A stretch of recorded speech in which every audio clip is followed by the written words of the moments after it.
Notre invité ce soir, Alexis Corbière. Donc vous nous avez rejoint, bonsoir. Bonsoir. Député d'Hiver Gauche de Seine-Saint-Denis, a voté la motion de censure. Vous l'avez votée. D'ailleurs, vous avez retweeté une image de Clémentine Autain où on vous voit tout sourire avec, avec votre bulletin de vote. Ben voilà, avec Hendrik Davy. Et vous savez, après avoir été exclu de la France Insoumise, on a formé un groupe qui s'appelle l'APRE, c'est-à-dire l'Association pour la République écologique et sociale. Nous sommes dans le groupe écologiste et social. Comme notre groupe, nous avons voté la censure. Et je le disais, on vous voit tout sourire. Est-ce qu'en revanche, vous avez grimacé en voyant le résultat final sur les 66 débats? Alors, le fait que la motion de censure ne soit pas passée, c'est pas une surprise. En revanche, on attendait le vote des socialistes. Sur les 66 députés socialistes, seuls 8 ont voté la motion de censure. Vous regrettez ce choix? Non mais, moi j'étais favorable au vote de la censure. J'aurais préféré qu'avec nos amis socialistes, on vote tous la même chose. La lecture que je fais à la fois du discours de François Bayrou, de la lettre que François Bayrou adresse aux socialistes, pour moi le compte n'y est pas, en particulier sur la grande question des retraites, où j'ai le sentiment que les formules de M. Bayrou n'amènent pas à penser que le Parlement aura le dernier mot. Ça n'est pas vrai, mais plutôt le Parlement sera peut-être soumis au terme de 3 mois de discussion, d'éléments de discussion entre le patronat et certains syndicats. C'est pas la même chose que savoir si oui ou non on peut voter comme parlementaire la réforme Borne.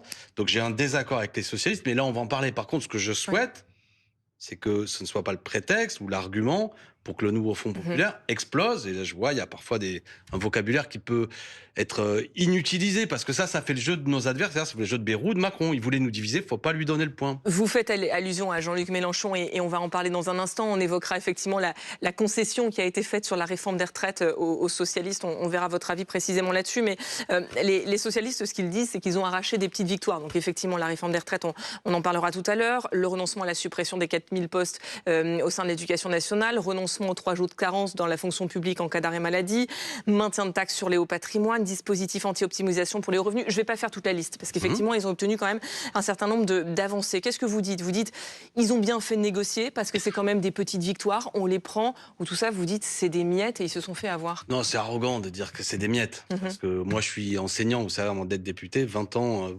enseignant, supprimer 4000 postes, ça aurait fait beaucoup de mal à l'école publique. C'est tant mieux que ça ne soit pas supprimé. De la même façon, moi, je voudrais dire qu'en soi, le fait de négocier n'était pas une mauvaise idée. Moi, j'ai trouvé la surenchère qui consiste à dire que dès qu'on discute avec le gouvernement actuel, on est un traître, c'est absurde. C'est quasi puéril, ça marche pas comme ça. Puis quand on a un peu d'expérience de travailleur, on sait qu'un syndicat, il négocie avec le patron. Ça signifie pas pour autant qu'il est en train de se vendre au patron. D'accord? Donc on peut aborder la situation en disant que, et même le groupe écologiste dont je fais partie, les communistes, les socialistes ont négocié. Donc ça, il y avait déjà un caractère un peu politicien. Vous avez pointé de la part de mes amis insoumis qui chauffent, ils chauffent, pour donner l'impression que quiconque s'approche du ministre est un vendu. Après, il y a le bilan qu'on tire de cette négociation. Je ne dis pas qu'il n'y a rien, indiscutablement. Je dis que par contre, ce qui cristallise aujourd'hui, à la fois une question sociale et une question démocratique, c'est la réforme des retraites, qui est injuste et qui en plus a été imposée par 49.3. Et je considère que M. Bayrou est suffisamment faible aujourd'hui, c'est-à-dire qu'il est minoritaire dans le pays et il a une forme d'illégitimité, mais il aurait dû au moins lâcher là-dessus et suspendre la réforme. Mais ça veut dire qu'ils n'ont pas été assez exigeants, les socialistes? Moi, si j'ai voté la censure, c'est que je pense qu'effectivement, je suis pas satisfait. Mais vous comprenez, je suis pas en train de faire des propos normands. Enfin, j'ai rien contre les Normands. Je fais pas du ni oui ni non. Je dis, j'ai un désaccord avec mes amis socialistes. J'ai un désaccord. Je ne tire pas la même conclusion de toute cette démarche. La démarche, je l'entends, mais j'ai un désaccord avec l'arrivée. Mais je ne veux pas que maintenant, on fasse la tournée des plateaux télé pour dire le nouveau Front populaire, c'est fini. Ceux qui n'ont pas voté aujourd'hui la censure sont quasiment dans la majorité en soutien au gouvernement. Ça, pardon de dire vulgairement à l'heure qu'il est, c'est des conneries. Et c'est vrai. Et ça, c'est pas. Je suis pas d'accord pour le prendre comme ça. Et je suis pour qu'on reste unis, parce que nous avons besoin de rester unis face à l'extrême droite. Nous avons besoin de rester unis dans les prochaines échéances électorales qui arrivent. Et très vite cet après-midi, effectivement, ça a été votre message. Appeler à l'union, il ne faut pas se désunir, ce que vous avez dit. Mais est-ce que c'est possible quand il n'y a plus de confiance? Et on va écouter ce qu'a dit ce soir Jean-Luc Mélenchon. Oui, le nouveau Front populaire a été fracturé. Et pas de notre fait. Le nouveau Front populaire est composé de 4 partis. Pas 5 ou 6, 4. Et sur les 4, il y en a 3 qui ont voté la censure. À 100%, moins les retardataires. Nous sommes assez malins pour avoir compris ce qui s'est passé au Parti socialiste. Ce n'est pas nos affaires, faites ce que vous voulez. Mais si vous voulez recommencer le grand banquet avec François Hollande, eh ben ça sera sans nous, je préfère vous le dire, parce que notre confiance est égale à 0 à propos de cette équipe-là. 0. Zéro confiance, les mots sont forts. Est-ce que franchement c'est possible de maintenir une union entre des gens qui savent plus se voir? Bah, il le faut. Le problème, c'est pas par idéalisme que je dis ça, c'est par réalisme. Vous savez pourquoi le raison Emmanuel Macron a fait la dissolution en juin dernier? C'est qu'il pensait, après avoir observé la campagne des Européennes, qu'entre le PS et la FI, l'union était impossible. Il a dissous, il a dit ils vont être divisés. Et on s'est réunifiés. Donc ça sert à rien ce que fait Jean-Luc là, honnêtement, de dire d'avoir des mots qui amènent à ce qu'on pourrait plus s'entendre. Qu'est-ce que c'est qu'il veut Jean-Luc? Que s'il y a une dissolution, on soit divisé dans les circonscriptions? Il pense que dans beaucoup d'endroits c'est une bonne chose qu'il y ait plusieurs candidats de il a dit que dans ce cas-là il y aura des candidats contre tous ceux qui auront voté, qui n'auront pas voté la censure. Ça fera perdre aussi des candidats insoumis. Ça fera perdre aussi des députés insoumis. Moi, je connais beaucoup d'endroits, je peux vous dire, à Paris, en Haute-Garonne, etc. S'il y a des députés, des candidats socialistes face aux insoumis, ça amènera une défaite. Et pas nécessairement la victoire de quelqu'un de gauche à l'arrivée.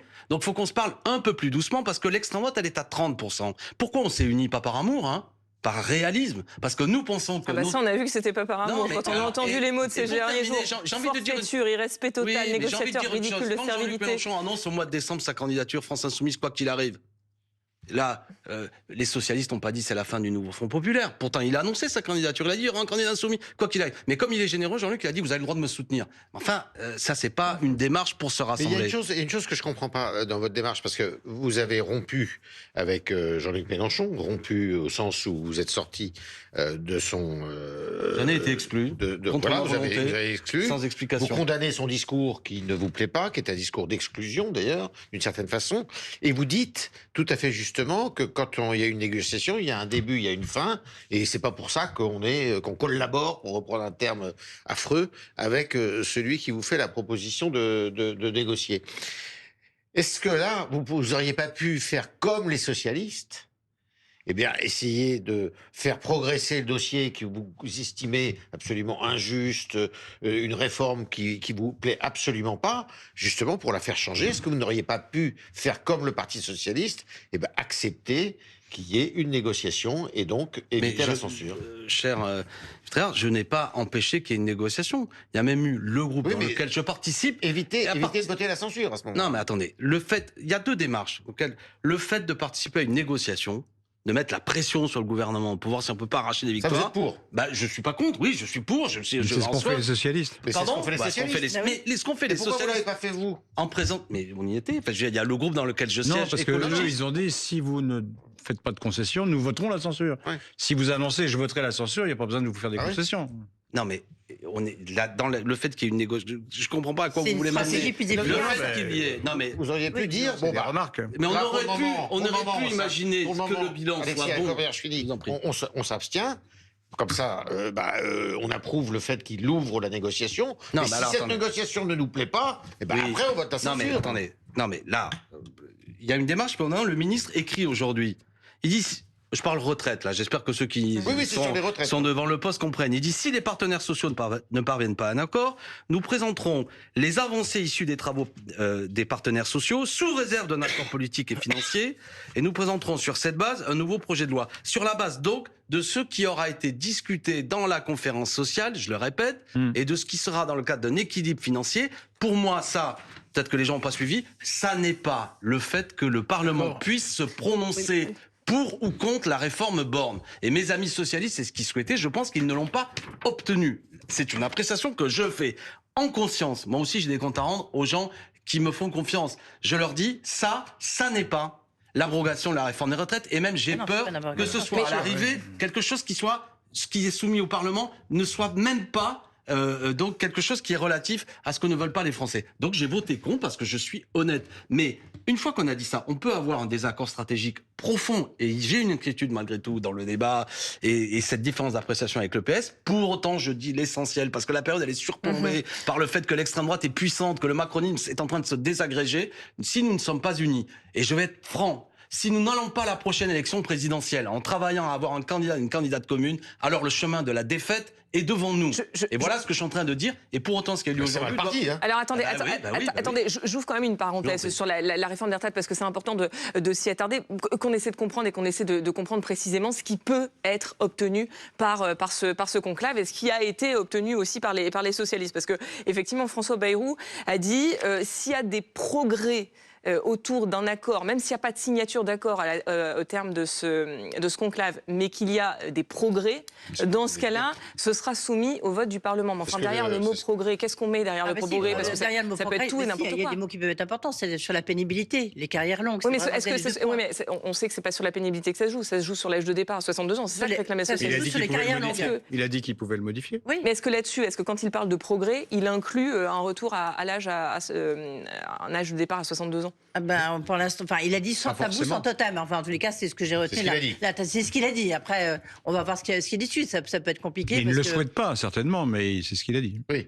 Il l'a dit. Non, mais attendez, les mots. Il faut qu'on comprenne juste les mots, précisément ce qu'il a dit. François Bayrou, il a dit il s'engage à soumettre un nouveau projet de loi au Parlement en cas de progrès entre les partenaires sociaux. Oui, il tiendra compte de la discussion et de l'accord. Mais je repose ma question, qu'est-ce que ça veut dire le mot progrès? Parce qu'on peut estimer qu'il y a un progrès ou qu'il n'y a pas de progrès. Et qui estimera ce sont des points d'accord, ce n'est pas d'accord entre les différents syndicats. Mais qui estimera qu'il y a un progrès? Les partenaires. Non.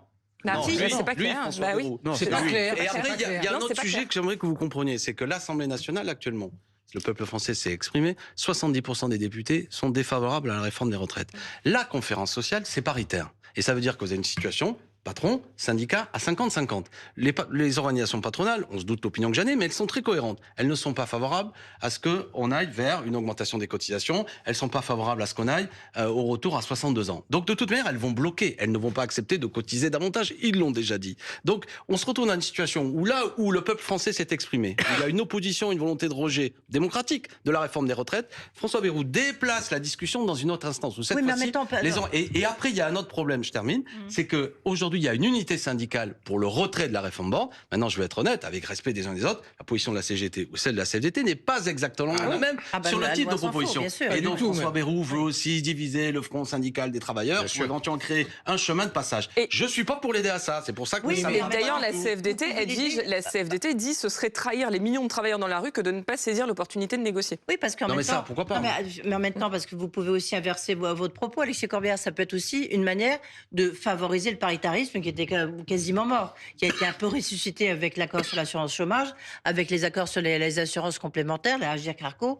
On peut se dire, ça c'est plutôt une bonne nouvelle. Ça veut dire que enfin en France, on peut s'appuyer sur des syndicats, c'est les syndicats patronaux et sur le patronat pour discuter. Ça fait partie de notre héritage quand même. Ce que le plus probable. Enfin, il y a une réforme de l'assurance chômage, tous les syndicats étaient contre, ils l'ont imposée. Il y a une réforme des retraites, ils l'ont imposée par 49.3. Non, ils l'ont pas imposée. La quasi-totale. La réforme des retraites, bien sûr. Mais sur l'assurance chômage aussi. Il y a une chose que vous ne prenez pas en compte, c'est que les socialistes peuvent encore, pas tout de suite évidemment, pas dans les jours qui viennent, mais ils peuvent encore voter une censure. Pour ça que... Ils peuvent très bien dire... Je termine. Ils peuvent très bien dire, écoutez, voilà, nous, on est d'accord pour pas tout obtenir, mais on veut absolument ça, ça, ça et ça. Et si on ne l'a pas, le prochain coup, on vote la censure. Bon, oui, c'est un levier, ça. Oui, mais Alexis Corbière, vous êtes le grand défenseur de l'union de la gauche. Est-ce que vous ne pouvez pas reconnaître ce soir clairement qu'elle est en grande difficulté, plus qu'en grande difficulté, que des coups très sévères ont été portés à l'union de la gauche, notamment par Jean-Luc Mélenchon ce soir, et quelles initiatives vous comptez prendre dans les jours, dans les semaines qui viennent pour ressusciter cette union de la gauche? Est-ce que c'est encore possible? Petit 1, Maurice Safran, oui, le nouveau Front populaire est en danger, c'est indiscutable, il y a une inquiétude de ma part.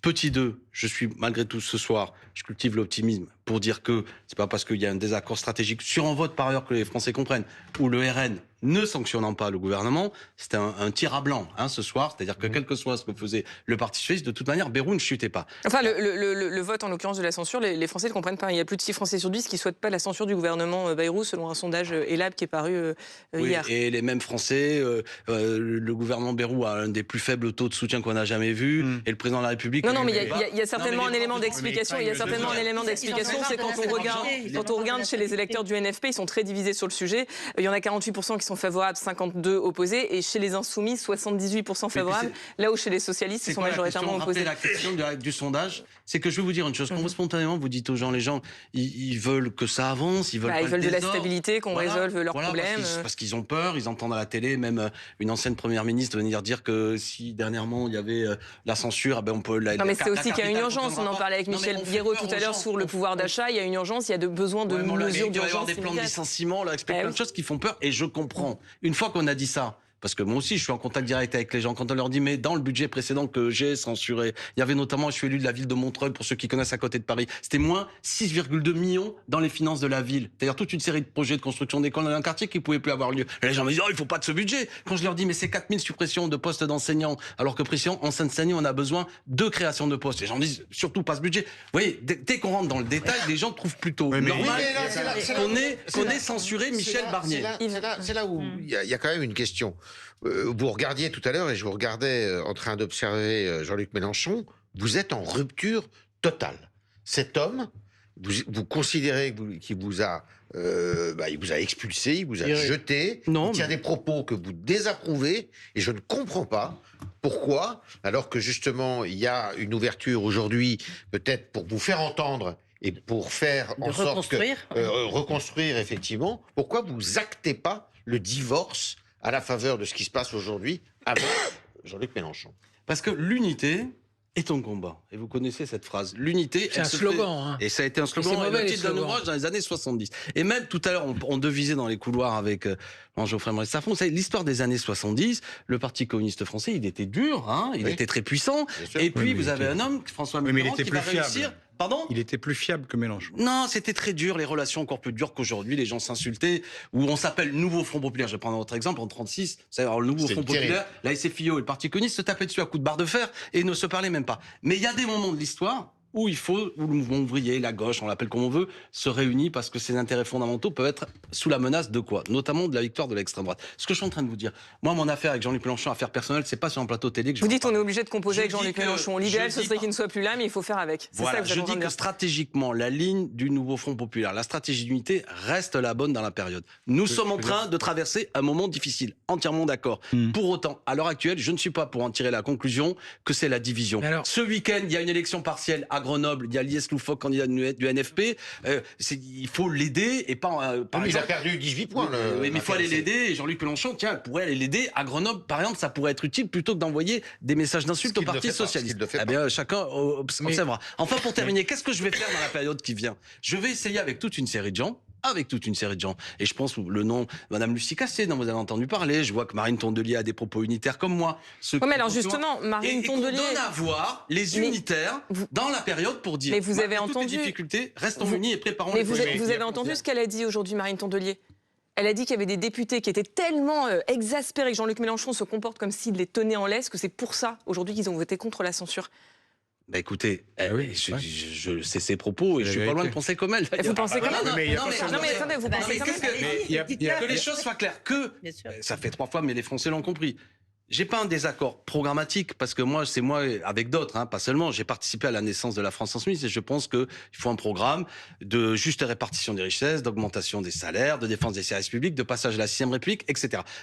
Mais par contre, j'ai un désaccord stratégique à l'heure actuelle avec la ligne justement qui consiste chaque fois qu'il y a un désaccord à s'envoyer des noms d'oiseaux et à faire qu'au bout d'un moment le peuple de gauche soit désespéré parce qu'il comprend plus rien. D'accord ? Il se dit qu'est-ce que c'est ? Ils font alliance, pas alliance, ils s'insultent. Donc faut se parler normalement. Il y a un désaccord stratégique et je suis inquiet par ce que fait le Parti socialiste parce que là on charge beaucoup Jean-Luc Mélenchon mais François Hollande ou d'autres qui eux aussi ne veulent pas d'unité de la gauche parce qu'ils veulent le retour, pense-t-il, de sa ligne politique qui nous a mis face à des difficultés sont tout autant responsables des problèmes du Nouveau Front Populaire que le verbe vif. Parce que fleurit de social-démocrate, vous, ça c'est sûr. Mais ça veut rien dire social-démocrate. C'est quoi social-démocrate ? Ça le parti bolchevique s'appelle le Parti ouvrier social-démocrate de Russie. Qu'est-ce que c'est que la social-démocratie ? Attendez, je vais vous dire ce que ça veut dire. Non mais je vais vous dire ce que ça veut dire. On dit le socialisme. On dit pas ça jamais. La France a jamais été social-démocrate. Oui, d'accord, mais je vais vous dire ce que ça veut dire. Si la gauche unie, comme vous le souhaitez, avait suivi Mélenchon dans toute cette affaire, il n'y aurait pas eu de négociation du tout. Et donc, il n'y aurait eu aucun changement, ni au projet de réforme des retraites, ni au budget. Rien du tout. Et maintenant, Mélenchon dit, vous êtes des traîtres parce que vous êtes allé obtenir des concessions qui améliorent ou qui rendent moins pire du point de vue de la gauche ces deux projets. C'est ça la social-démocratie. C'est qu'on ne demande pas tout et on obtient quelque chose. Et la gauche radicale demande tout. Laurent Geoffrin, vous êtes un excellent avocat. Elle n'obtient rien. Attendez, Laurent Geoffrin, vous êtes un excellent avocat de la ligne d'Olivier Faure aujourd'hui. Ça se tient, ce que vous dites. Moi, je suis pas d'accord, mais c'est pour ça que je dis, non mais, je suis pas pour insulter les camarades et les amis qui ont participé à une négociation. Et c'est une bonne chose. Oui. Je répète, moi, j'ai été syndicaliste enseignant et je pense à des syndicalistes ouvriers. On discute. Voilà, il y a des moments pour essayer d'avoir un rapport de force. La question, c'est, une fois qu'il y a une négociation qui en soi n'est pas une trahison, faut pas avoir la négociation honteuse pour répéter ce qu'a dit aujourd'hui Olivier Faure, et il a raison, quel bilan qu'on dit maintenant au nôtre que ce que nous avons obtenu. J'estime, moi, en conscience, je dis pas qu'il y a rien là-dedans, mais j'estime qu'en plus il y a beaucoup de flou d'un point de vue budgétaire de ce que nous dit aujourd'hui M. Bayrou, et j'estime que sur le sujet symbolique, mais qui concerne quand même 28 millions de travailleurs, à savoir la réforme des retraites, il n'y a pas, dans ce que je vois là, un chemin vers, en fait, c'est un enfumage et on n'aura pas l'abrogation de la réforme des retraites ni la suspension. Voilà ce que je crains. Donc, en conscience, je dis, en n'oubliant pas quand même que M. Bayrou, comme M. Barnier avant lui, est minoritaire et qu'il est quand même cocasse pour être gentil et même un peu antidémocratique, qu'il garde le pouvoir. Voilà où j'en suis. Moi, si M. Bayrou chute, ce que je souhaite, vous savez, Emmanuel Macron peut appeler en responsabilité le nouveau Front populaire qui fera du bien au pays et qui mettra en œuvre des réformes sociales. Mais que reste-t-il du nouveau Front populaire? Moi, il y a quelque chose que j'arrive pas. Non, mais moi, il y a quelque chose que j'arrive pas à comprendre, Alexis Corbière, quand je vous écoute. Quand on écoute Marine Tondelier, quand on écoute les socialistes, les communistes, tout le monde fustige l'attitude de Jean-Luc Mélenchon. On a eu le sentiment ces derniers jours qu'il y avait une espèce de force d'unité qui s'était créée entre les socialistes, les écologistes, les communistes, et que les insoumis étaient isolés. Et là, en l'espace de quelques heures, le centre de gravité s'est redéplacé du côté des insoumis, et c'est une nouvelle fois les insoumis et Jean-Luc Mélenchon qui se retrouvent au cœur de cette alliance. Quel est le critère, chère Perrine, pour dire que le centre de gravité s'est déplacé? La censure, en l'occurrence. D'accord, mais je veux dire, ça, c'est pas la censure, c'est pas la ligne Mélenchon. En tout cas, c'est ce que disent les insoumis. Tous ceux qui votent la censure, aujourd'hui, se retrouvent du côté du gouvernement. Avaient un peu pour ligne de crête de voter la censure. C'est pas, vous n'avez pas le droit de mettre le label, ça c'est ce que veut Jean-Luc Mélenchon. Oui. Si vous votez la censure, vous êtes à moi. Ben non, par ami, je veux dire, il vote la censure, je l'ai voté avec les insoumis. Mais c'est pas pour autant qu'on est complètement en accord, en phase avec la stratégie de Jean-Luc Mélenchon. La politique, c'est un poil plus subtil, si je puis me permettre. Il y a un chemin qui existe. Le chemin, premièrement, de l'unité. Parce que, là, vous me faites beaucoup polémiquer avec Mélenchon, mais... Oui, polémique. C'est lui qui l'a généré. Non, mais je suis d'abord... Ce qui m'intéresse, c'est que nous travaillons à une candidature commune du nouveau Front populaire, en particulier s'il y avait une échéance présidentielle accélérée. Alors justement, il y a une question. Et je le dis, sans sectarisme ni exclusif. Question centrale, on sait que Jean-Luc Mélenchon, ce qu'il veut, c'est que le président de la République s'en aille. C'est qu'il démissionne. Est-ce que vous, c'est votre objectif? Parce que lui, c'est systémique. Est-ce que chez vous, c'est systémique aussi? Je pense qu'on est dans une crise telle que je ne mettrai pas le pied sur le frein, par ailleurs c'est impossible, pour qu'il ne démissionne pas. Vous voyez ce que je veux dire? Je pense que... Vous pensez non, mais si vous voulez le dire comme ça. Une crise politique... Non, c'est pas une périphrase. Une crise politique, c'est pas comme une trottinette. Ça s'arrête pas comme ça, en le mettant sur la béquille. Quelle que soit l'attitude des uns et des autres, je pense que nous allons vers quelque chose qui amène à ce que M. Bayrou est minoritaire et il subira, à un moment donné, la sanction légitime, à savoir une censure, et il chutera, parce qu'il n'y a pas de majorité pour la politique qu'il propose. Et cette crise amènera sans doute à ce qu'à un moment donné, c'est comme ça en Ve République, que ça remonte directement sur le chef de l'État et qu'il ne puisse plus tenir. Donc je ne suis pas en train de dire, oh là là, il ne doit pas partir. Par contre, jouer de la mandoline en permanence en disant il doit partir, tel que le font certains, en ne préparant pas le fait qu'il parte. Parce que on me suit, là où je suis conséquent, c'est que je dis, c'est une possibilité qu'il parte. Mais je suis pour que collectivement nous préparions cette échéance. Dire seulement il doit partir, et puis en disant en gros, j'ai encore reparlé de Jean-Luc, il doit partir, d'ailleurs je suis candidat, c'est moi le candidat de l'Union, je dis, les amis, ça fonctionne pas comme ça. Mais c'est un obstacle à l'Union aujourd'hui. Non, je dis, mais écoutez, tout est une bagarre politique. Vous savez, j'ai l'expérience de voir. Sans prévenir personne, c'est voilà. À ce stade, je ne suis pas pour qu'on fonctionne comme ça. Je suis pour que les partis composants du nouveau FFP discutent sans exclusif. Je suis pas en train de dire tout sauf un insoumis. Je suis même pas en train de dire tout sauf Mélenchon. C'est pas du tout mon propos. Et je suis pour dire s'assurer à ce que nous soyons unis. Pourquoi je dis ça? Parce que si on est divisé, nous allons perdre. Et cette fois-ci, si nous perdons, C'est pas une défaite de plus si nous perdons avec Madame Le Pen ou son remplaçant au second tour de l'élection présidentielle. Alors ce pays basculera à l'extrême droite. Écoutez, moi, je ne suis pas d'accord avec ça. S'il y a des élections, une élection présidentielle anticipée, vous savez que le seul qui peut se présenter et qui peut faire un score important, c'est Jean-Luc Mélenchon. Donc vous faites le jeu de Jean-Luc Mélenchon. Pardon, alors je me suis mal. En quoi je fais le jeu? Vous pensez que si jamais il démissionne, le président de la République, vous avez 60 jours. Il y a 60 jours après, il y a une élection présidentielle. Vous n'avez pas le temps de discuter, de faire une primaire entre vous. Mais là, on n'a pas de trouver un candidat. On n'a pas le temps de discuter. Il suffit qu'on se mette d'accord et on discute. Mais vous savez, quand je lis le journal Le Monde pendant les vacances de Noël, je vois qu'il y a toute une série d'indiscrétions de l'entourage proche d'Emmanuel Macron et qui disent des propos peu sympathiques. Je me dis que la crise, elle s'est installée au sein même de la Macronie et qu'il est possible que le président Macron soit obligé de démissionner parce que ses propres soutiens vont le lâcher. Donc je comprends une situation politique, je la prépare et je ne vois pas pour quelle raison. Vous savez, Lucie Castet, en 3 jours, on a trouvé un nom. Donc on peut très bien trouver un nom. Si on cherche... Mon problème n'est pas, là encore, que les insoumis qui m'écoutent, je termine là-dessus, et Jean-Luc, si tu m'écoutes, mon problème, c'est pas que je t'en veux. Et je t'ai soutenu plusieurs fois en pensant que tu étais le meilleur candidat pour être le président de la République. Aujourd'hui, je pense que ta stratégie nous ferait perdre. Donc, accepte de discuter stratégie et de voir qui est le meilleur candidat et quel est l'arc de force commun que nous pouvons bâtir. Parce que si c'est la stratégie de j'y vais quoi qu'il arrive, je vais tordre tout le monde, on va perdre. C'est ça qui m'inquiète, on va perdre. Et le pays basculera dans autre chose. L'appel à la réconciliation. Du moins à l'unité, c'est pas il n'y a pas de sentiment. Vous savez, mes amis, je pars en vacances avec eux. Je fais de la politique avec des gens parfois avec lesquels vous partez pas en vacances avec Jean-Luc Mélenchon? Ah non, ça, c'est un peu compliqué. Merci Alexis Corbière d'avoir été notre invité ce soir.